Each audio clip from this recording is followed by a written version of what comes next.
republic, and how could we think about it? I mean, to be fair to the people, the men and women of 1916, you can be very critical of them. You can say, well, they declared a republic without really thinking about what it was. There's no theory of the republic in 1916. And this is perfectly understandable. I mean, they were a minority of a minority. They were a very small group of people, and they were united by one thing, which is they wanted the British out. And so they were united by a negative, and then having to actually think about what the positive was very difficult for them. And that's entirely understandable. But it means we don't have a body of Republican thinking. I mean, we don't actually have a great deal that says, well, this is the way in which a republic was conceived. You've got things like the proclamation, which we go back to, and it's a very stirring document, but it doesn't really tell you a lot about how to actually create this different kind of society. And of course, some of them, republic was, I think Kevin O'Higgins later said, if Britain had been a republic, we would have declared a monarchy. Some of it was just, we're not like them. That was part of it. And Desmond Fitzgerald, Gareth's father, who was in the GPO, in his very, very interesting account, he says, in the first 2 days, he was, there wasn't that much action. He was chatting to Pearce and Plunkett in particular. He was close to both of them, and they were talking about, what's going to happen after we win, and Pearce and Plunkett say, well, I think, the Germans are obviously going to win the war, so it'll be in our interests to be very close to the Germans. So Prince Ruprecht, who is the youngest son of the Kaiser, we're going to invite him over to be the King of Ireland. And he will, and then I think Pearce then said something about, well, what about Irish though? He said, well, he will learn Irish. Of course he'll learn Irish. I mean, it's like, of course that'll be fine. So, and I'm sorry, that sounds a bit mocking. I don't mean to be disparaging at all. But you can understand that they're desperately trying to think about what world is it going to be like if we win this thing.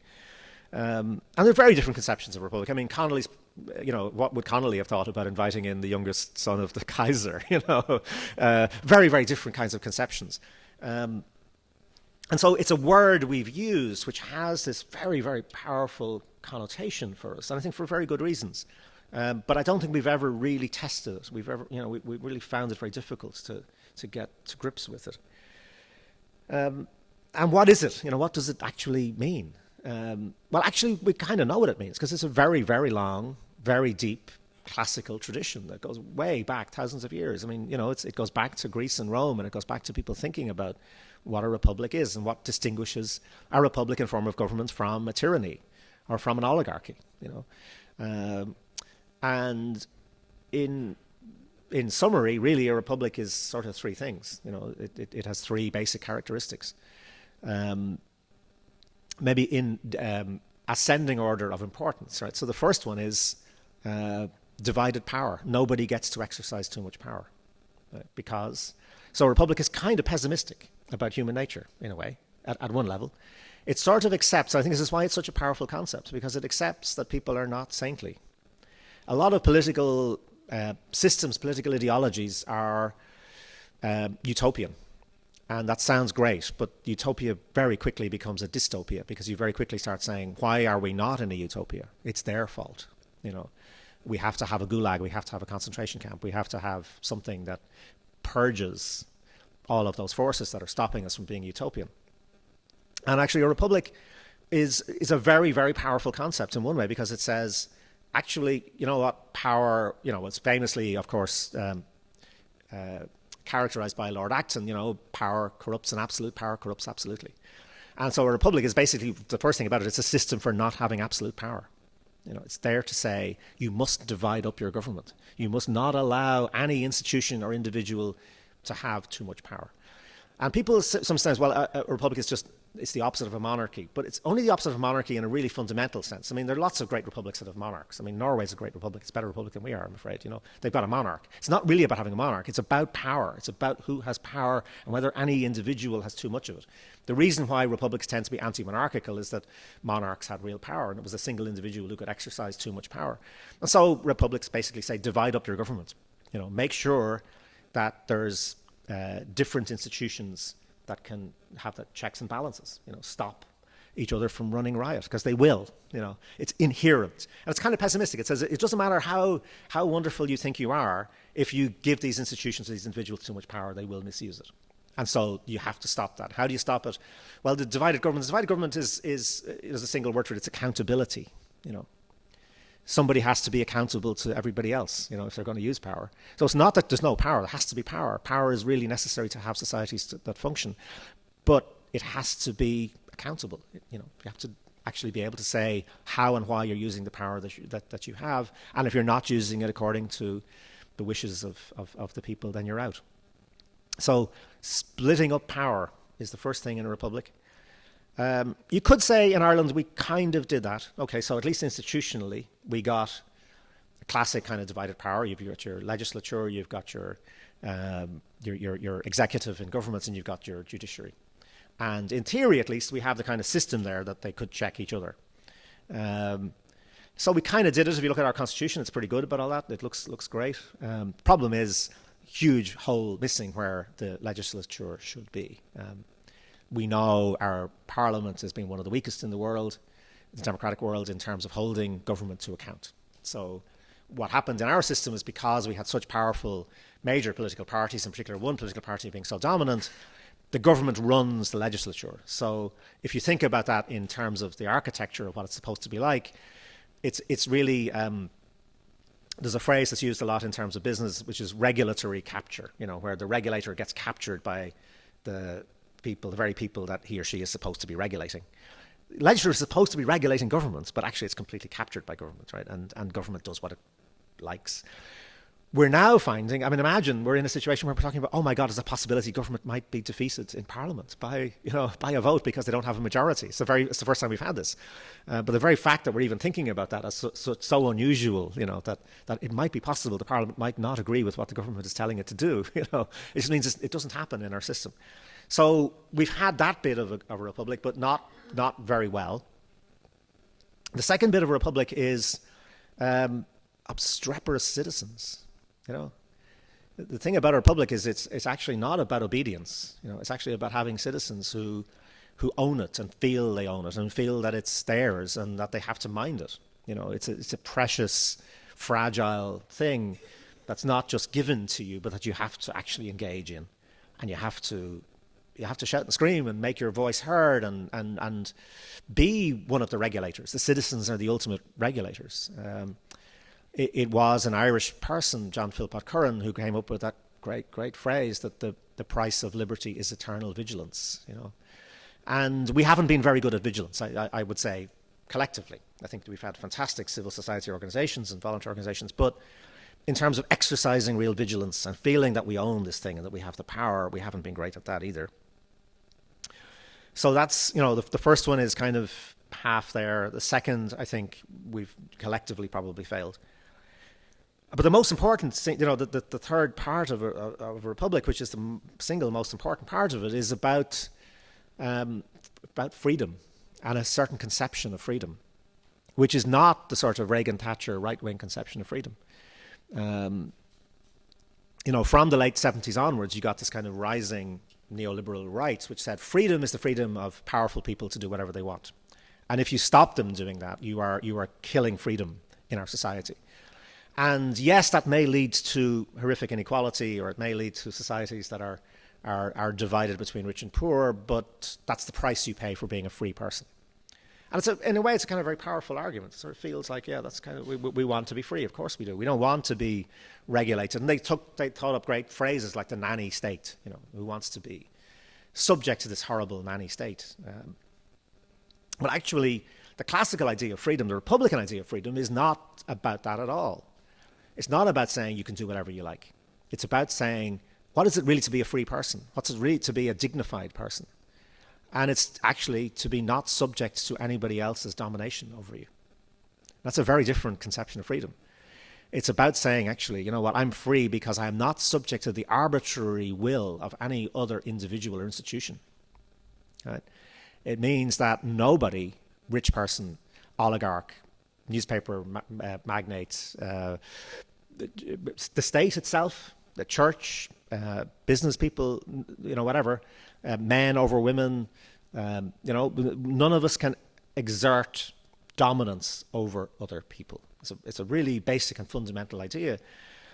And why was that thought about in classical times? It was thought about as an idea because it's seen as being, it's an imaginative idea. It's actually an idea around what does it take to be a person? And it was the idea, and of course, most of the societies which thought up about republicanism, one of the great ironies of history is they were societies which had slaves. So they understood very well what the difference between a slave and a free person is, because they lived with it and they tolerated it and they exploited it. But in their conception of that, they understood very well that actually what they came up with was, being a slave is not just about having a horrible master. You might have the nicest master in the world. Your master might be an absolutely wonderful person who treats you really, really well, but you're still a slave. It doesn't matter. Of course it matters. You would rather be a slave with a nice master than a slave with a nasty master. But if you're a slave, you're still a slave. Why? Because you're still subject to the arbitrary will of somebody else. Somebody else can say, I was nice to you yesterday, I'm in a bad mood tomorrow and I'm going to kick you, and that's my right to do that. And republicanism is about saying actually nobody has the right to do that. Nobody has the right to kick you physically, morally, spiritually, intellectually, imaginatively. You are a dignified human being.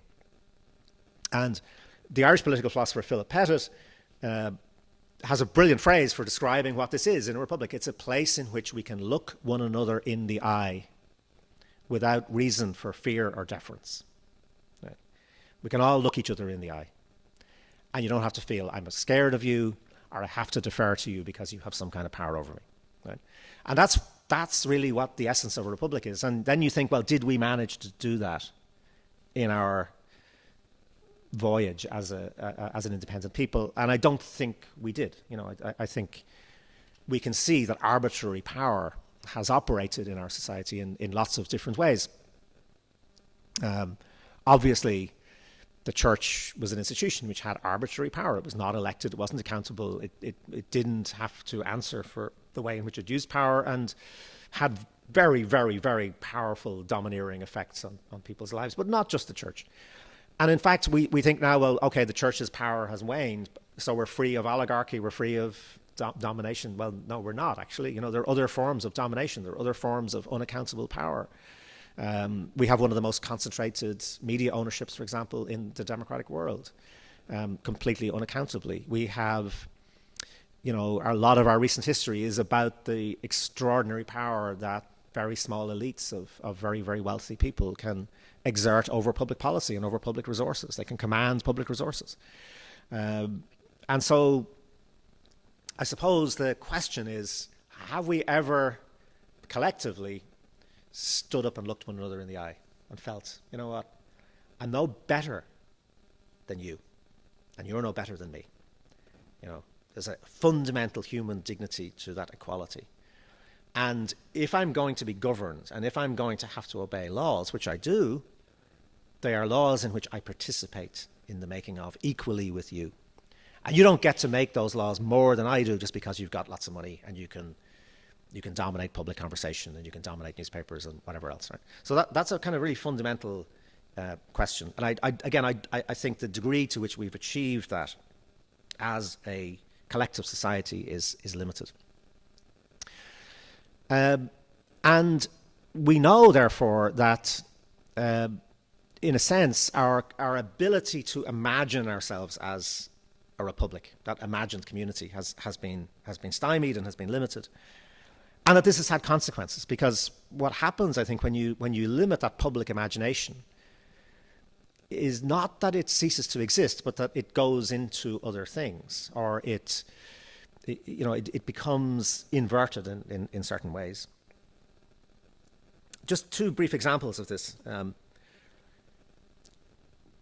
Why could we not look at all those huge institutions that dominated our towns? You drive into so many Irish towns, or certainly you did, and there was these enormous walled grey buildings. They were not hidden. They were often on the top of the hill. They were often the biggest building in town. And we didn't know what was going on in them. We didn't have the imaginative capacity to think about what was it like to be a child going into those institutions, or what was it like to be a young woman, being taken in the middle of the night into those institutions. We knew all about them. They were part of our reality, but we didn't imagine them. And I think what that tells us is there is a difference between knowing something and being able to imagine it. And being able to imagine it is actually, in some ways, more important than just knowing. You know, if you don't put the knowledge together with the imaginative sympathy to be able to think, oh Christ, you know, what might be going on there is really horrific and is intolerable, and we have to do something about it. And that left us with this extraordinary situation where in our republic, we locked up 1% of the entire population. You know, 1% of the entire population of the state between 1922 and 1960 was locked up in either an industrial school, a Magdalen home, a mother and baby home, or a mental hospital. You know, these vast institutions of repression, which we declined to imagine collectively.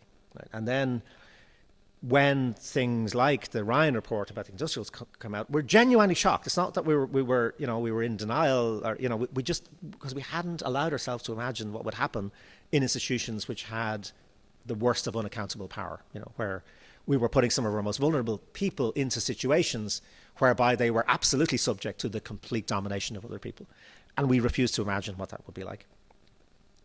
And a second example of this is the Celtic Tiger. You know, we refused to imagine that what everybody told us was the reality, you know, might not be the reality. We even though we kind of knew, again, I mean, every one of us knew that if you were living in a suburban house, as we were in Dublin, and we were borrowing some money to build an extension, and the guy came along from the building society, walked around for 2 minutes and said, it's worth $1 million. You know? Now, and I remember that myself very clearly. I mean, you said, actually, no, there's something really wrong here, you know. And they actually said, well, God, maybe it is worth $1 million. Maybe I'm a millionaire. You know, maybe, you know, so it sort of plays with your mind. And I think it sort of played with our collective sense of ourselves in a really fundamental way, where we didn't know what we knew because we couldn't actually imagine different. So the ability to imagine differently in that case became, and this is where, in a sense, you know, all of those problems came home to roost. So the imaginative problem became the economic problem. So if you were setting up an idea where your politics, your economics were free of the imaginative capacity to think differently, the consequence really was the ultimate consequence of that was the Celtic Tiger, whereby there was only one possible reality. And it was the reality that all the economists and all the bankers and all the politicians were telling you. If you didn't understand this reality, you were utterly deficient. You know, there was something really fundamentally wrong with you. And we simply couldn't imagine what would happen if all of this was, in fact, not just a fiction, but a toxic fiction, a fiction that was essentially a Ponzi scheme fiction. And so our lack of imaginative capacity wasn't just about whether you were going to the theatre, whether you were reading a book, or whether you were enjoying a poem. It was actually about, you know, our inability to connect that imaginative function with the reality that we were living in. And so the question we come back to then is, can we reconnect? Are we capable, maybe thinking around a sort of centenary process about this idea of a republic and what it might have been and how we might have wanted to imagine it and perhaps failed to imagine it into existence? Is it over, or can we somehow reconnect? And I'm actually oddly optimistic about this, because I think we've no choice. You know, as a community, we tend to do things when we have absolutely no choice but to do them. We let things go very far, and then we respond. And we're in a very strange kind of position, I think, which is really twofold. One of the things is that, you know, and Emer mentioned this, we're in a very, very odd position where we have all of this kind of celebration of 1916 and all this talk about the, you know, the poetry and the music and the language and everything else, and we don't even have a department for the arts. You know, so the whole idea of art as actually central to our republic and our existence has been kind of winnowed out more and more and more and more. You know, it's now what departments of rural affairs, rural development, something else, I don't know, maybe potato growing and the arts, you know, at the end of it. You know, and even the way they think about the arts, you know, when they think about the arts, they think about somebody winning an Oscar. You know, I mean, really, that's what it's about, you know. And if it's not that, it's like, oh God, you know, what a bore, you know. And so that lack of imagination in the very literal sense, I mean, just like who's there to think about minding the Irish imagination at the cabinet table, is really quite shocking. And it's really it's unforgivable because it's not just that we never built this infrastructure or had this stuff there. It's actually been deliberately destroyed. I mean, Michael D. Higgins, Des O'Malley said he would go mad in office if he was ever let into office. He'd go mad, and he did go mad. He actually created a properly functioning culture department in a society like most other civilized societies have, and tried to place it as being very, very central to the way in which a society functions. And it's being dismantled. It's actually being physically dismantled and taken away and stripped off. But just at that kind of simple political level, it's unsustainable. And why is it unsustainable? Because if you think about just even in terms of economics, and you think about in terms of where is this economy going, well, it's going to a place where it needs a new idea. Right. So I will amaze you to hear I'm 58. I know it's I look at least 78. But so I was born in 1958, and that's the last time the state had an idea. And it wasn't actually connected with my birth, but the last idea the state had was T.K. Whittaker's economic development. Saying what, all of this stuff about inward-looking nationalism is terrible. It's destroying us. Everybody's leaving the country. It's unsustainable. We have to have a new idea.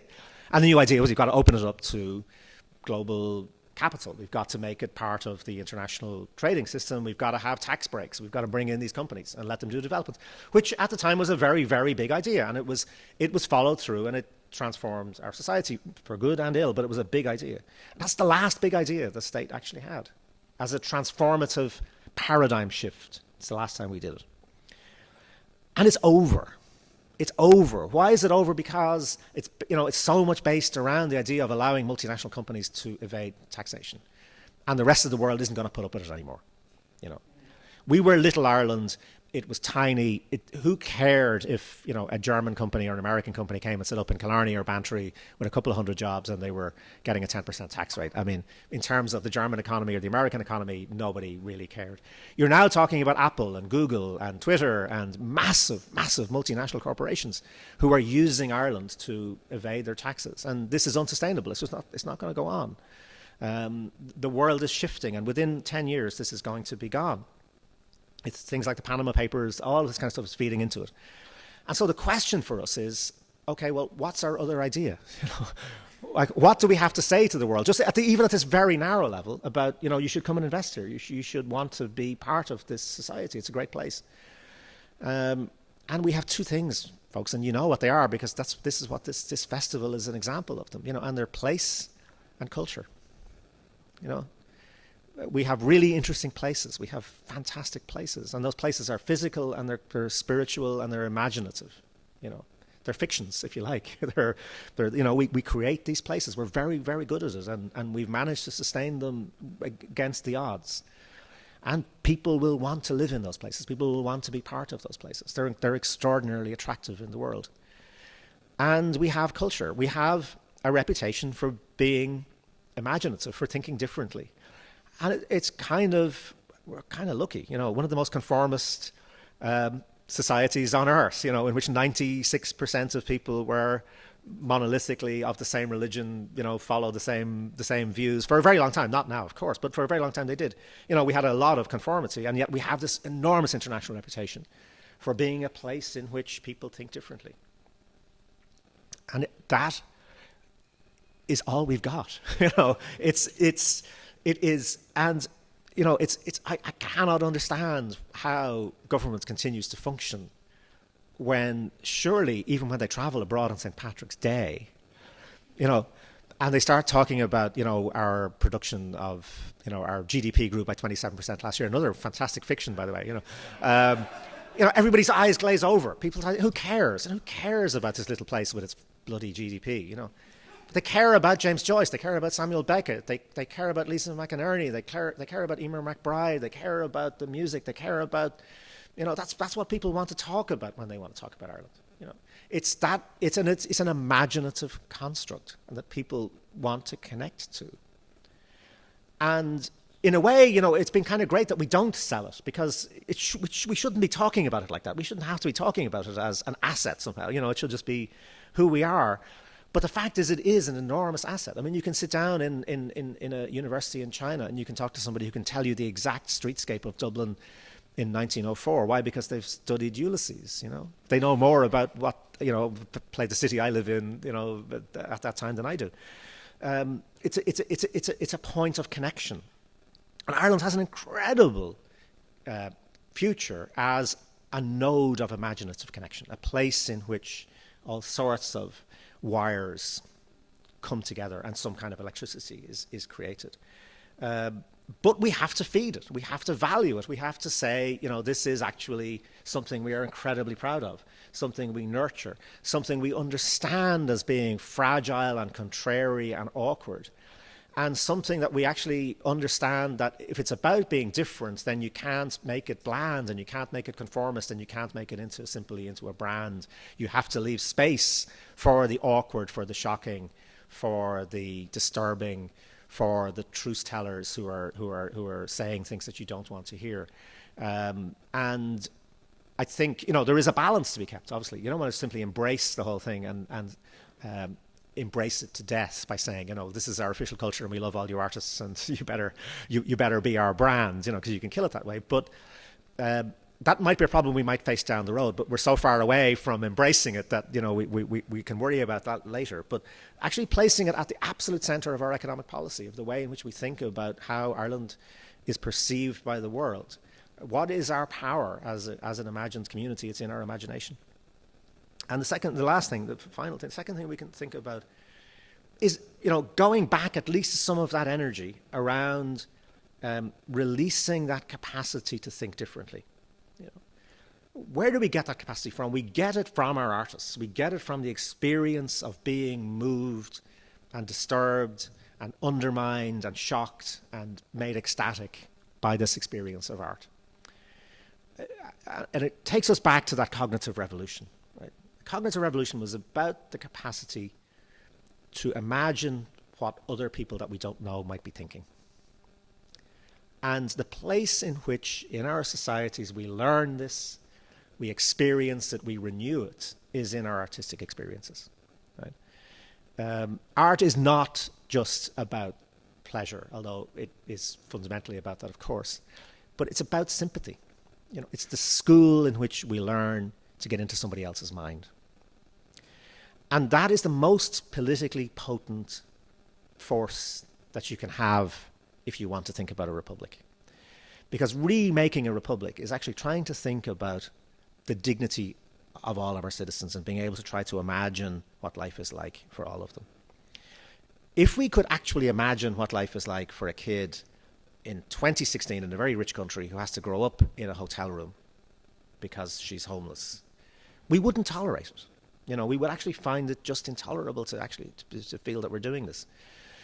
And so that sympathy, that connection that comes from the artistic experience is absolutely at the center of our social imagination as well. And maybe one of the things we might just think about is, in terms of reconnecting, is looking back on a different document. We talk about the Proclamation of the Republic in 1916, which is a very powerful document, but it's actually a much more powerful document, which was produced in 1919, the very first Dáil. Sinn Féin got elected, won the election late in 1918, met in January 1919, those who were not in jail, and they did a really imaginative thing, an extraordinary imaginative thing, a peaceful thing, by the way, that involved no violence whatsoever, which was to secede from an imperial parliament. I mean, what a fantastic, brilliant, imaginative step. Just to say, we're going to defy you simply by holding a meeting in our own city. That's what we're going to do. We got elected and we're having the meeting here. And when they had the meeting here, they said, they declared independence, and then they adopted a document called the Democratic Programme of the First Dáil. And the Democratic Programme of the First Dáil is still an extraordinarily moving and radical document. And one of the most radical and moving things about it is its imaginative capacity to think about children. No document of its time, and even subsequently for very, very many, many, many years, places children at the core of the idea of a state as much as this document does.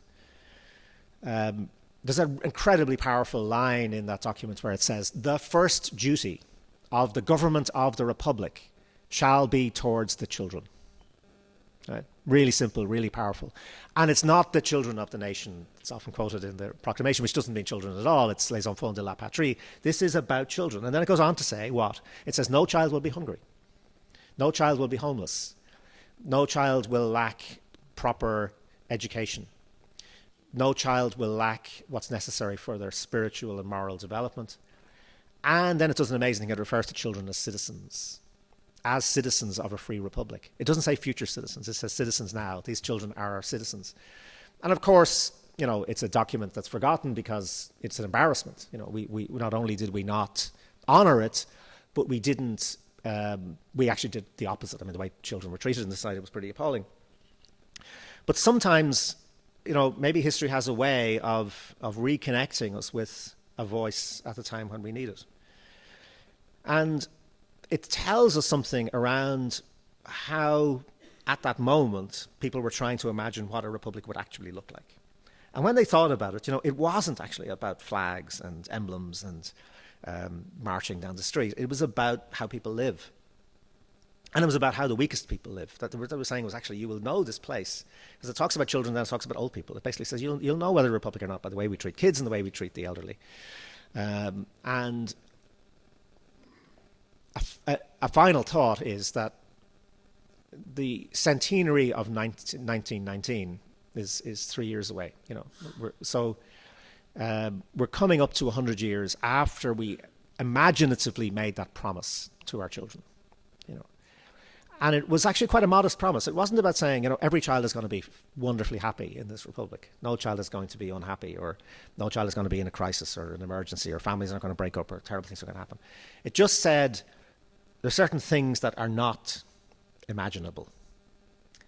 It's not imaginable for a child to be hungry in a republic. It's not imaginable for a child to be homeless in a republic. And it sort of said, sometimes in terms of the powerful political imagination, you don't need to build castles in the air. You don't need to start with this detailed plan for what these institutions and what this republic is going to look like. Start with the negative. Start about what wouldn't be there, and start thinking about eliminating those things. Sherlock Holmes' solution when Dr. Watson asks him, how do you solve a problem? He says, you eliminate the impossible, and whatever is left must be the solution. And so my modest proposal this evening is that we eliminate those things which are impossible to have in a republic, which are indignity, which are hunger, homelessness, things that are utterly avoidable. We have the resources not to have these things. Nobody should have to lead an undignified life in our republic. And if we begin to focus and concentrate on eliminating those, then what's left, whatever that is, will look a bit like a republic and might be the solution. Thanks very much.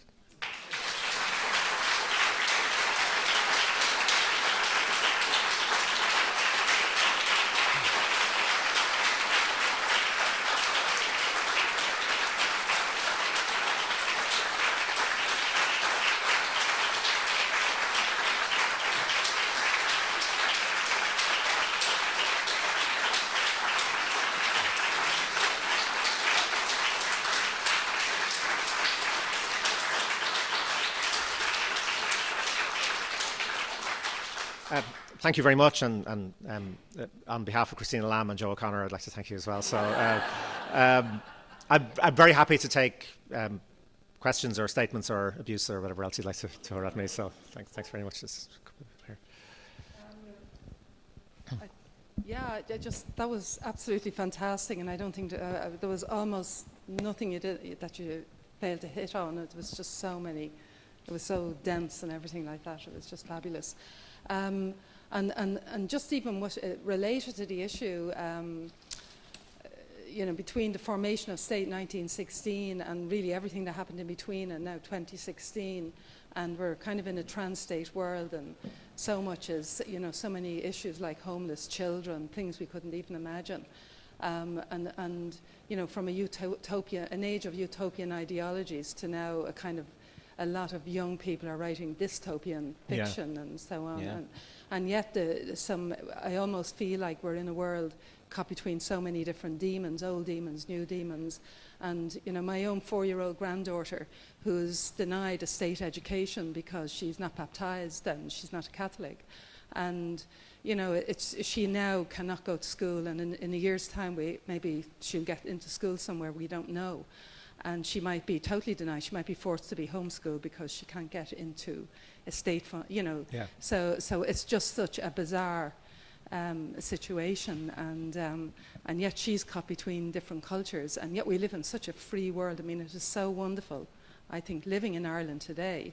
You know, if you're doing, even in Dublin, where there's so much free stuff, so much generosity of people, you know, like volunteers here, look at a fabulous time we can have. It would never happen without the generosity of the people and imagination. It's just fabulous. And yet I think, and thank you so much, because you just hit on everything there. I think. Thank you very much.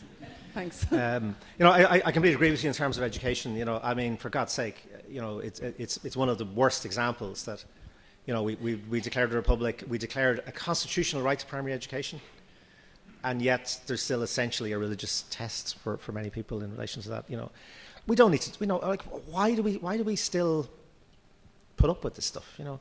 And a lot of it, you know, when you actually start asking people about it, people say, oh yeah, but then you'd have the Department of Education run the schools and it'd be terrible. Well, what about the communities running the schools? What about Bantry owning Bantry schools? What's wrong with the idea that we're actually adults, that actually as communities, as you say, we've got fantastic voluntary organisations. We've got some of the best voluntary organisations in the world. We have a great civic society. Look at the resilience that communities have shown through the last 10 years has been really, really dreadful for people. And the kindness and the creativity and the capacity to carry on and try to be decent and civilized, that's deep in the society. And I think what's happened to us, though, is that we've sort of, in the absence of the public, we've kind of driven all of these kind of really good things down into, we just keep them at a personal level and our own communities and at the sort of lowest level possible, because we don't trust what happens when they go up the scale. And this is why I think we desperately need a national project that reinvigorates our sense that actually we are a nation and that there is a national capacity to do things. And that's why I think if we maybe, you know, my suggestion is if we just focused on those basic children's rights and said, okay, by 2020, no child in the country is going to be hungry, no child is going to be, be homeless, no child is going to not have an appropriate education. You know, these are things we can perfectly well deliver. They're all within our capacity to do.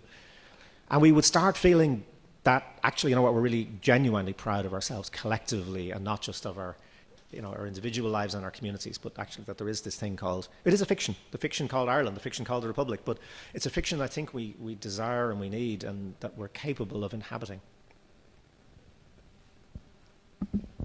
There's another fiction out there, and it's a fiction of a country, you know, a perception, international perception that we're a country that's full of artists and supportive of artists. And ever since Haughey introduced tax exemption, you know, with the assumption that most artists fall into the tax bracket in the first place, and how generous is that?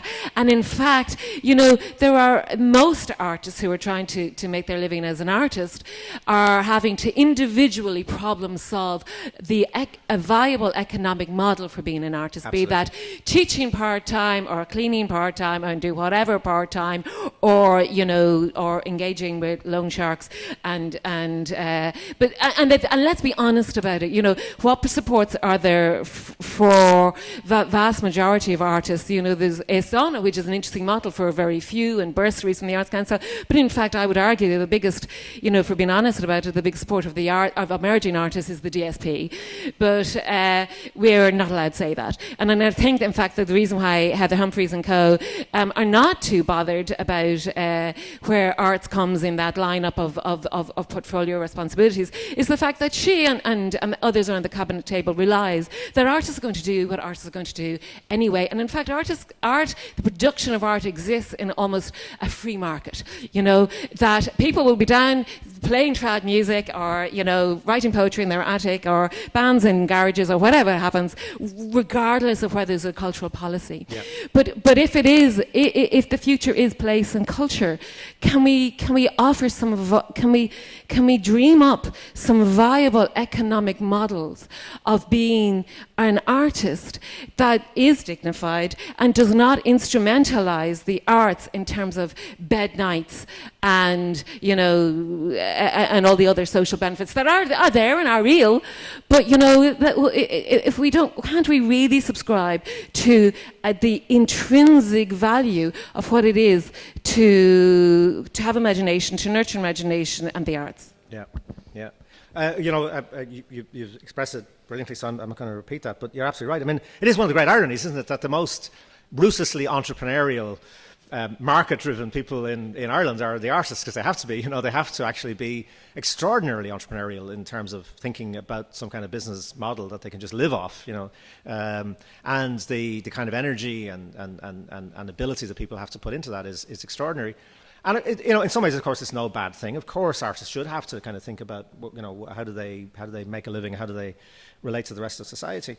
But in terms of a model or a way of thinking about the arts, if they're going to insist that we adopt an economic language around everything, it's a killing gesture. It confines everything into having to justify everything in those monetary terms, because it misunderstands the arts as well. It misunderstands the whole point. I mean, even if you're obsessed with success, however that's going to be defined, they have no idea how success arises. They think, well, that was done there, so why can't everybody just keep doing that? That's obviously the model for success.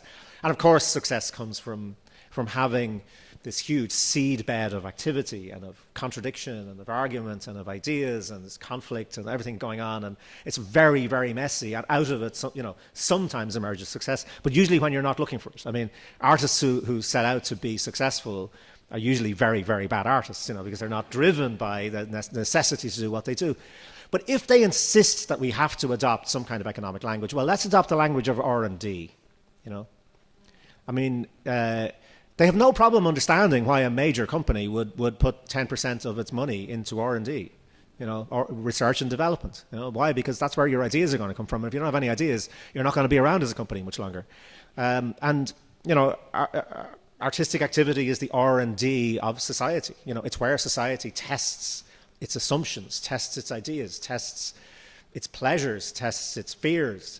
It's absolutely crucial in terms of keeping open that space. No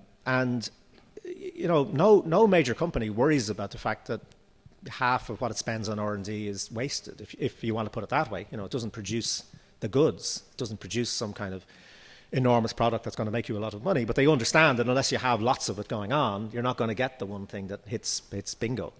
Now, I hate to have to even, I think it's demeaning that we're even talking in those terms, but if we are going to talk in those terms, I mean, that's the model that I would suggest that we have to do.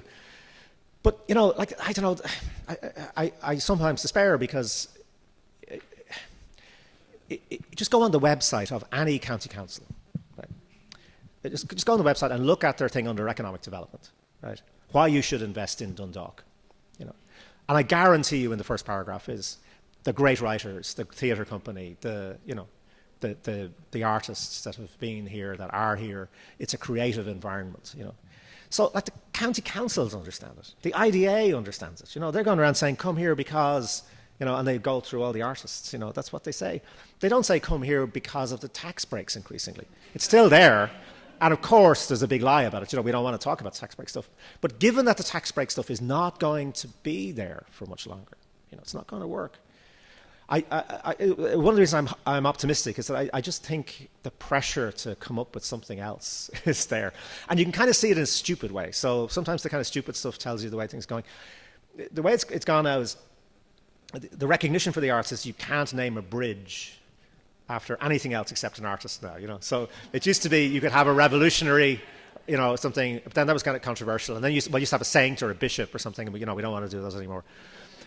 So it's the James Joyce Bridge or the Samuel Beckett Bridge, or they'll be running out of artists to name bridges after. We don't have any bridges. There was the Irish Times reported on when they opened the Samuel Beckett Bridge, and they had the big grand opening, and some wag standing on the corner said, I suppose the stretch of water between the Beckett Bridge and the Joyce Bridge must be the stream of consciousness. But it might be a symptom of the fact that, even when they're trying to think in their kind of dumb way about images, or what do you name something? And the naming is important, and so they, the fact that they're kind of forced almost to kind of accept, well, the artists are the only people who never let the place down, The only people who've never disgraced Ireland who've had power, have been our artists. Sorry, I know there's lots of people on this side, so we'll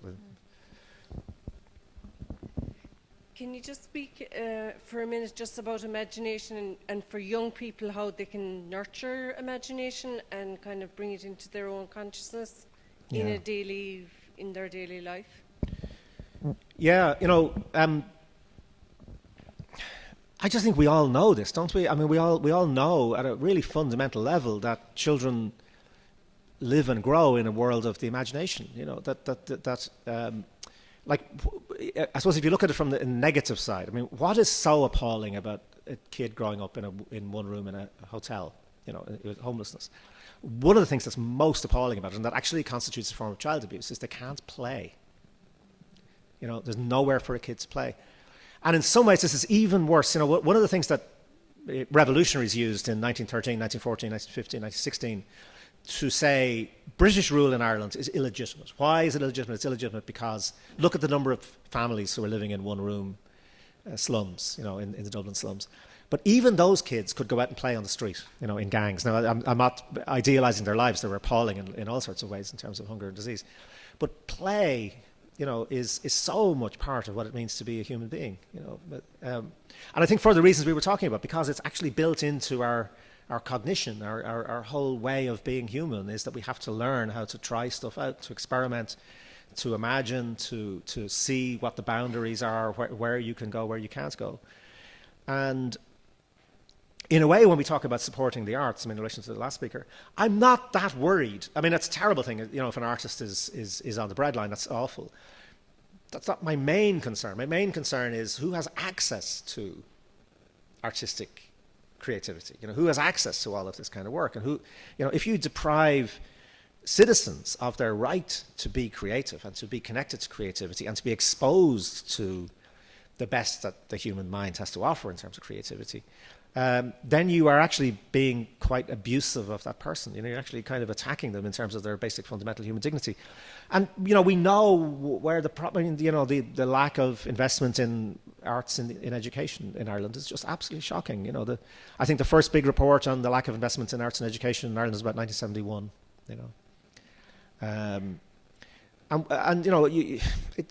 You talk to any teacher, you talk to anybody who works in schools, the way in which kids lap up music, dance, whatever they're given, they lap it up because it's, why wouldn't they? Of course, it's just to do with being human. It's to do with discovering yourself. And we know then that the consequences of doing this are fantastic. We know that, I mean, again, if you have to think in those stupid terms of everything has to have a return, but, this is money that is, vastly more productive than building another motorway.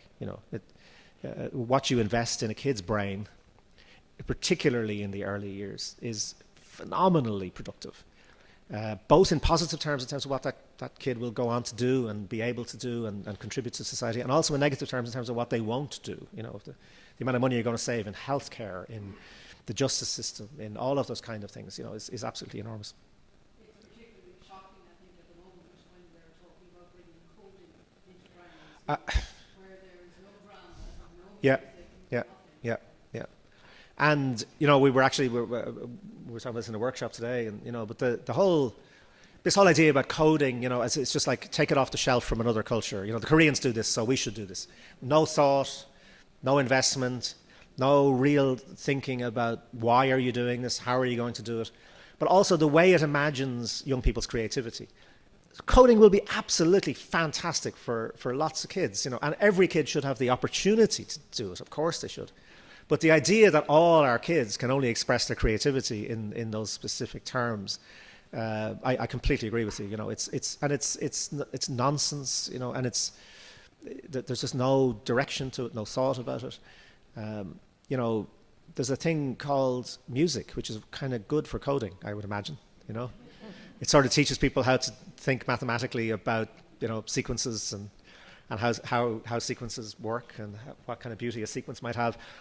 I imagine, I don't know about either coding or music to know, but I imagine a kid who could play the violin would also be a pretty good coder, and it's a bit depressing, the lack of thought around this. Sure. I'd like to think that there's actually no mysterious they who are denying us all this. Yeah. We have collectively elected legislators who have elected stroke appointed governments Yeah. who have implemented these choices, and it is all about choices. Yeah. And the question is, how do we collectively get to where we would maybe prefer to be? Yeah. And I think that requires leadership. Yeah. And given that the current political landscape doesn't seem to manifest any elements of that leadership, what can we, including you, do about leadership? Well, yeah, I think it's a very, very interesting question, and my view is, it is absolutely extraordinary. So if you look at what happens in our communities, and you look at the amount of leadership in communities, you look at the amount of initiative in communities, where people faced with a problem, are fantastic at coming together and looking to try to solve it. And they're articulate, and they're smart, and they're intelligent, and they're great at campaigning and doing all this. It's superb. Why does that not translate up into our national levels? And the missing link, is local democracy. And I've become increasingly convinced that we will not get any kind of really profound change in our political culture until we fill that missing link. Because you see, if you go back to what I'm saying about we took stuff off the shelf in terms of building a state, if you had been building an appropriate political culture for a place like Ireland, what would you have done? You could say, well, where are the strengths? Where's the good stuff that you can build up from?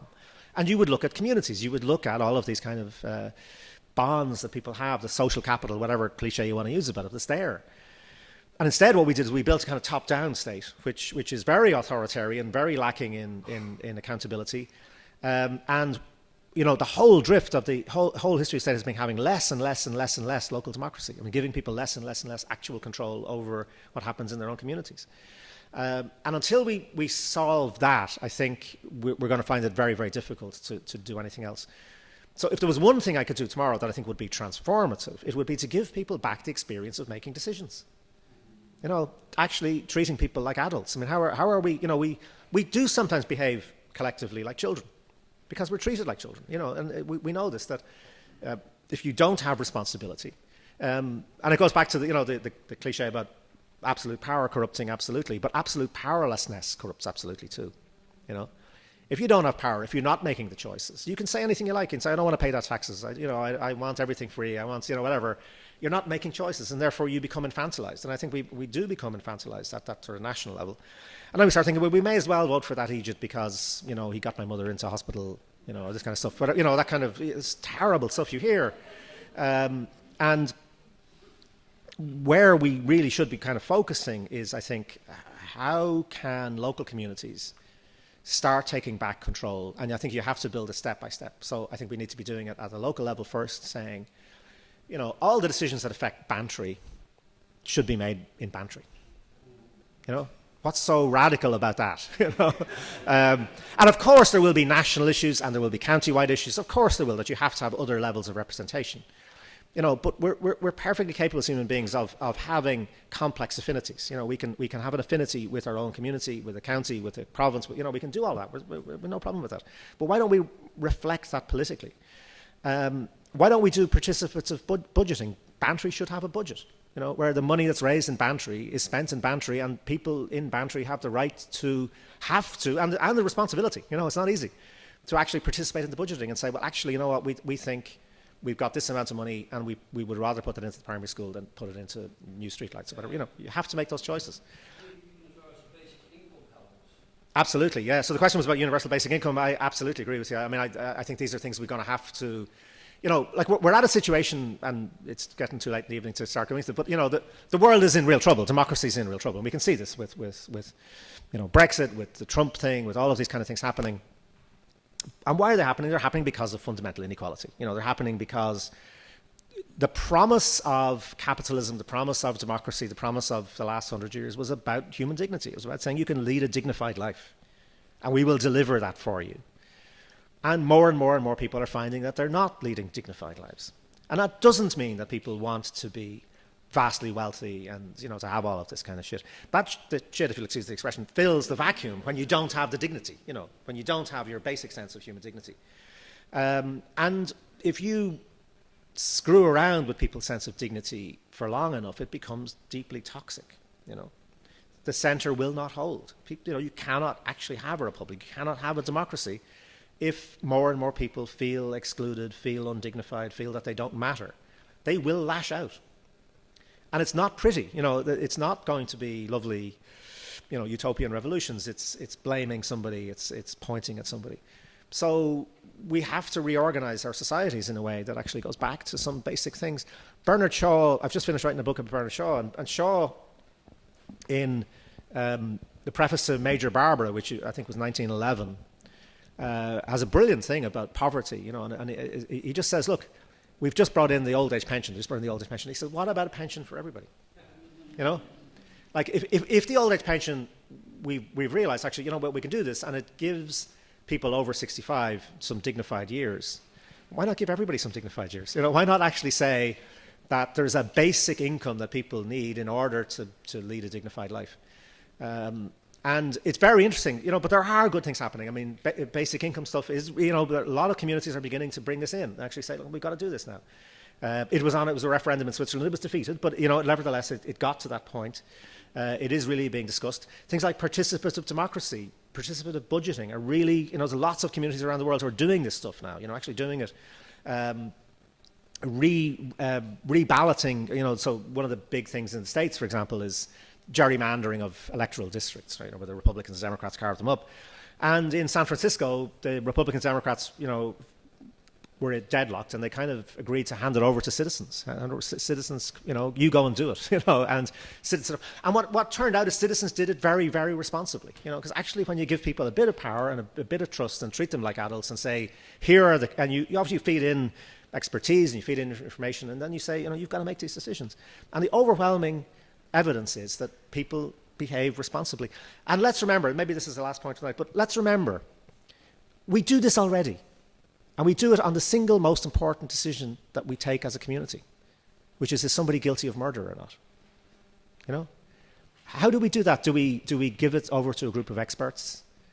No, we say randomly chosen citizens will be able to sit through a murder trial and come up with a just decision, knowing that if that decision is wrong either way, you are committing a horrific injustice. I mean, if somebody has murdered somebody and they get away with it, that's a really horrific thing to do to the community and to the family and so everybody else. Also, if you find somebody guilty of murder and you lock them up for life and you give them that stigma, it's a really horrific thing to do. And what do? We say, citizens can do this. And that goes right back to the Greeks. It goes back to Aeschylus. It goes back to the end of the Odyssey, where there's blood feud. And the goddess comes down and says, you can't have these blood feuds. You have to stop this. How do we do this? Let's have randomly chosen citizens. We'll decide on guilt and innocence. And we believe it. We believe it and it works. And why can we only do that with murder and we can't do it with streetlights? Sorry. I was just wondering about the fiction and the fiction of society, and is it the manipulation of that fiction that gives us Donald Trump and people like that? And is that done through media? Yeah. Well, media, absolutely. So I suppose the point I was trying to get at in terms of fictions is, there's a kind of rationalist way of saying this, which is everything should be just about reason and rationality, and we shouldn't have all of these kind of fictional aspects to our societies. And I'm kind of saying, look, that's complete nonsense. It's part of who we are. It's the way we function. We have fictions. So we either have enabling fictions, which are actually humane and dynamic and allow us to do things together and be compassionate towards each other and create some kind of space of equal dignity, or you will have toxic fictions. You don't have a choice not to have the fictions. And I think the last 20 years was very much in Britain and Europe and the States was very much around a kind of technocratic control. People like Blair and Clinton and a lot of the European Union coming in and saying, look, it's all about just triangulating all of these things, and we're kind of in control. We're professional politicians. We know how to do this sort of stuff, and you just kind of get on with making money, and we'll divide it up a little bit. That it'll all be fine. And it's actually turned out, you know, to be in the long term very, very dangerous, because of course these people who say they're very rational then go and do incredibly stupid, irrational things like invade Iraq or whatever, you know. So they're not as rational as they claim to be.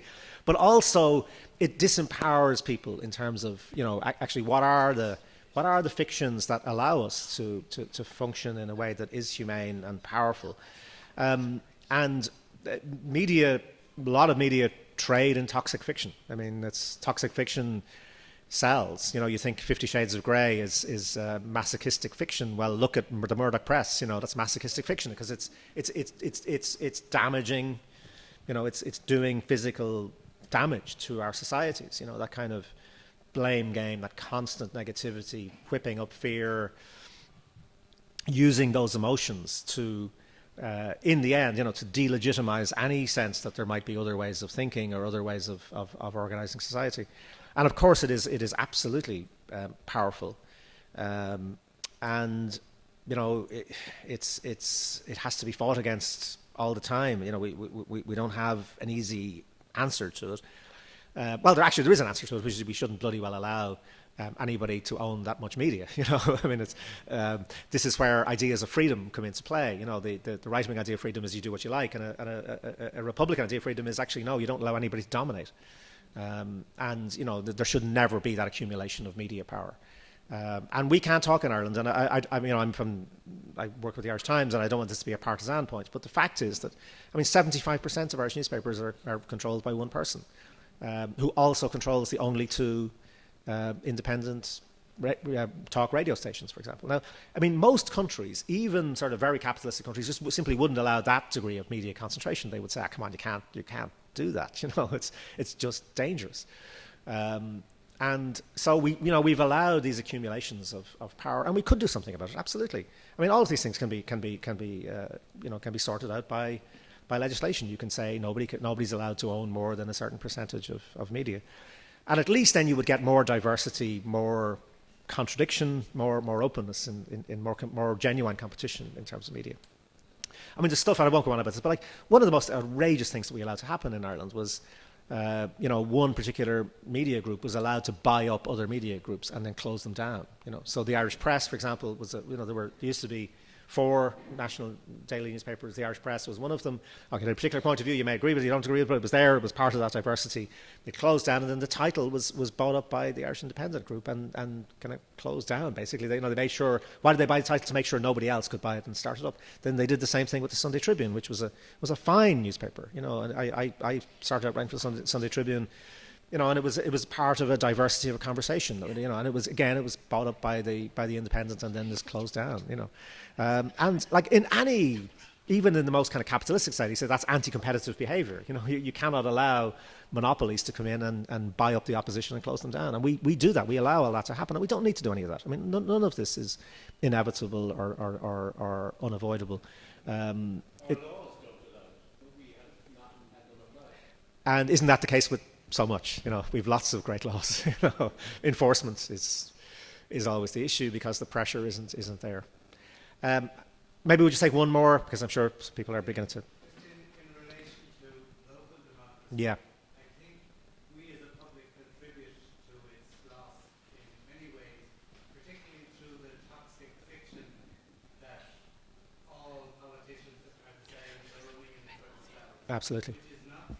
Yeah. But allows the last government, for example, got rid of what local authority there was Yeah. in a lot of urban areas. Absolutely. And we're able to do it by saying political reform means we now have a house of less power. Yeah. Yeah. And we swallow it. Absolutely. Absolutely. So we contribute to the democratic and civic, and therefore republican deficit which we have. Yeah. Yeah, I would just fully agree with all of that. You know, I think there's an anti-political mood which can be very toxic. You know, absolutely, we should be holding our politicians to account. We should be on their backs in terms of saying, you know, what are you doing and why are you doing it, and they should be answerable to us, and we should be sceptical about anybody who's in power.